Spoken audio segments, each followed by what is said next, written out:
Bismillahirrahmanirrahim. Assalamualaikum warahmatullahi wabarakatuh. Halo Sobat Biologi, bagaimana kabarnya? Semoga walaupun kita di rumah saja tetap dalam keadaan sehat dan selalu dalam lindungan Allah Subhanahu wa Ta'ala. Nah, pada kesempatan kali ini, perkenalkan, nama Kakak Arifati Sulika, mahasiswa pendidikan biologi dari Universitas Lampung dengan NPM 1913024003, untuk menyampaikan sebuah topik yang tidak asing lagi dalam kehidupan sehari-hari, yakni tentang bryophyta atau lumut-lumutan. Oke, bryophyta itu merupakan istilah yang disebut untuk lumut-lumutan. Nah, lumut-lumutan ini masuk dalam sebuah kingdom yang disebut dengan kingdom Plantae atau tumbuh-tumbuhan. Kingdom Plantae ini sendiri terdiri atas 3, ada bryophyta atau lumut-lumutan, kemudian ada pteridophyta atau paku-pakuan, dan ada spermatophyta atau tumbuhan berbiji. Nah, spesial untuk hari ini kita akan bahas tentang bryophyta.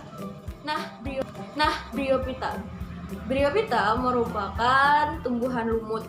Nah, habitatnya adalah di daerah-daerah yang bersifat lembab, seperti di pinggir sungai, kemudian di selokan, kita sering menemukan bryophyta. Nah, bryophyta ini tumbuhan yang unik karena dia disebut dengan Cormophyta berspora. Kenapa disebut dengan Cormophyta? Cormophyta artinya adalah tumbuhan yang tidak sejati, karena bryophyta ini atau lumut ini belum memiliki perbedaan yang jelas antara akar, kemudian batangnya, kemudian daun, itu belum memiliki perbedaan yang jelas, sehingga dia disebut dengan tumbuhan yang tidak sejati. Pada kesempatan kali ini, topik bryophyta kita akan membahas 3 hal poin utama, yakni pertama tentang ciri-ciri bryophyta, kemudian reproduksi bryophyta, dan klasifikasi bryophyta. Stay tune ya. Oke, kita akan bahas tentang ciri-ciri tumbuhan lumut. Nah, ciri-ciri tumbuhan lumut, ciri umumnya yang pertama itu memiliki tinggi badan antara 1 sampai 20 cm. Nah, setelah itu tumbuhan lumut ini juga memiliki ciri, yaitu habitat, yaitu di daerah yang lembab, seperti di pinggir-pinggir sungai atau di pinggir-pinggir selokan. Namun, ada juga tumbuhan lumut yang dapat bertahan atau hidup di dalam air, seperti contohnya jenis Sphagnum. Nah, setelah itu ciri-ciri lumut yang berikutnya adalah lumut ini mengalami metagenesis atau pergiliran keturunan, yang di sana nanti mengalami fase gametofit dan juga fase sporofit. Nah, kemudian ciri-ciri tumbuhan lumut yang berikutnya adalah berwarna hijau karena memiliki klorofil yang digunakan nanti untuk berfotosintesis. Nah, hal yang unik dari tumbuhan lumut berikutnya adalah tumbuhan lumut memiliki dinding sel yang tersusun atas selulosa. Nah, kemudian tumbuhan lumut ini merupakan tumbuhan yang disebutkan tadi adalah Cormophyta berspora. Artinya Cormophyta ini merupakan tumbuhan sejati karena dia antara batang, akar, dan daunnya masih belum bisa dibedakan.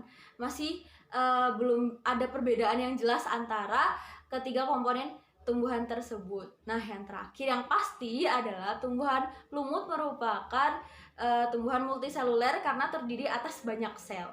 Itu ya ciri-ciri tumbuhan lumut. Nah, selanjutnya kita akan membahas tentang pergiliran atau metagenesis dari tumbuhan lumut. Metagenesis tumbuhan lumut akan dimulai dari fase spora. Spora yang bersifat haploid akan berkembang menjadi protonema yang juga bersifat haploid, yang nantinya akan tumbuh menjadi tumbuhan lumut, atau tumbuhan lumut ini mengalami disinilah fase sporofit. Nah, sporofit akan masuk fase gametofit dengan pembentukan gamet, yakni antheridium yang menghasilkan spermatozoid dan archegonium yang menghasilkan sel telur. Sel telur dan spermatozoid akan mengalami pembuahan dan terjadilah zigot. Dan terbentuklah zigot. Zigot yang bersifat diploid akan berkembang menjadi sporofit yang bersifat diploid juga, yang nantinya akan menghasilkan spora yang bersifat haploid. Nah, Oke, demikian adalah metagenesis atau pergiliran keturunan dari tumbuhan lumut. Sekarang kita akan memasuki bahasan yang kedua, yakni tentang klasifikasi tumbuhan lumut. Berikut penjelasannya.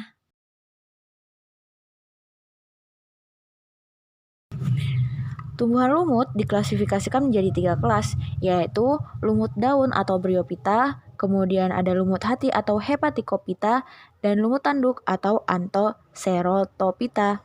Nah, lumut daun. Pertama kita akan membahas tentang lumut daun atau Bryopsida. Lumut daun adalah jenis tumbuhan yang sering dijumpai di daerah lembab. Pada umumnya, lumut daun menghasilkan jenis gamet yang berbeda sehingga dapat dibedakan mana individu jantan dan mana individu betina. Akan tapi ada juga tumbuhan lumut yang menghasilkan gamet jantan dan gamet betina dalam satu individu. Nah, ciri-ciri dari lumut daun itu yang pertama, talus gametofit tidak dapat dibedakan antara struktur daun dan batangnya. Kemudian talus gametofitnya mempunyai bentuk simetri radial.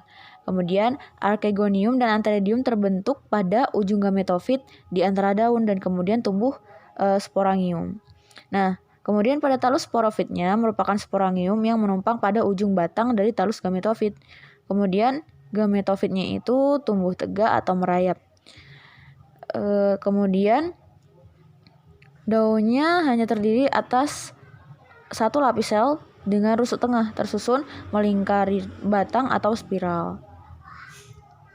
Kemudian lumut hati atau Hepaticophyta atau Hepaticopsida mempunyai bentuk tubuh seperti lembaran banyak lekukan dan menyerupai bentuk hati. Oleh karenanya, bentuknya ini lumut hati pernah dianggap bisa membantu menangani penyakit hati. Lumut hati dianggap sebagai kelompok peralihan dari tumbuhan Talophyta ke Cormophyta. Nah, habitat lumut hati adalah pada tanah mineral yang lembab di lereng gunung ataupun di bukit. Lumut ini juga dapat tumbuh pada dasar hutan yang lebat. Nah, ciri-cirinya, talus gametofitnya tidak dapat dibedakan antara struktur daun dan batang. Sementara akarnya itu bersifat rhizoid. Kemudian talusnya, gametofit mempunyai bentuk pipih atau dorsiventral. Nah, pada permukaan dorsal gametofit dibentuk archegonium dan antheridium yang berbentuk seperti payung. Nah, kemudian talus sporofitnya mempunyai ukuran yang sangat kecil sehingga nyaris tidak nampak. Yang terakhir adalah lumut tanduk atau Anthoceropsida. Nah, lumut tanduk itu memiliki bentuk sporofit yang panjang dan runcing yang dapat tumbuh setinggi 5 cm. Sporofit lumut tanduk hanya terdiri dari sporangium dan tidak memiliki seta. Spora yang matang akan dilepaskan oleh sporangium yang pecah atau terbuka, dimulai dari ujung tanduk. Gametofit yang umumnya memiliki diameter 1-2 cm tumbuh secara mendatar dan kadang ditempeli oleh sporofit majemuk. Ciri-cirinya, akar dari kelas ini masih berupa rhizoid. Nah, talus gametofit tidak dapat dibedakan antara struktur daun dan batang. Kemudian talus gametofit mempunyai bentuk pipih atau dorsiventral.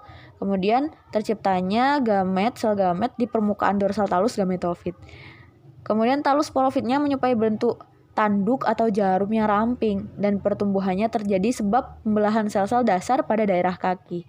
Nah, struktur lumut tanduk itu berupa talus tapi sporofitnya berbentuk kapsul memanjang. Lumut tanduk mempunyai sel yang hanya terdiri dari satu kloroplas. Demikian penjelasan tentang klasifikasi dari tumbuhan lumut.